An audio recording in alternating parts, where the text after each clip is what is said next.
Panoorin nyo ito guys, galit na galit ang ama sa kanyang anak. Halos wala itong pasensya kung magalit dahil nga nasira ng anak niya ang computer na ginagawa niya rito. Sumulpot ang ina at nagulat. Ano bang ginagawa mo sa anak mo? Puro kayo sakit sa ulo, lumayas ka rito. Ayan ang bungad ng kanyang ama. Pinalis sila ng kanyang asawa. Hindi nila alam kung saan sila pupunta.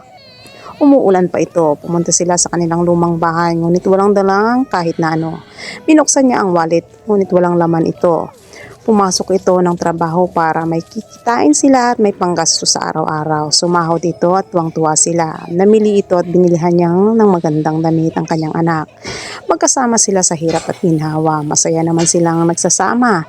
Nagsisikap din ang anak nito sa pag-aaral dahil ito lang ang paraan para maiahon niya ang pamilya niya sa kahirapan. Kaya ito ang ginagawa niya. Dumating ang panahon na nakagraduate na ito. Sinuklian niya ito sa kanyang ina. Naging maganda ang buhay nila.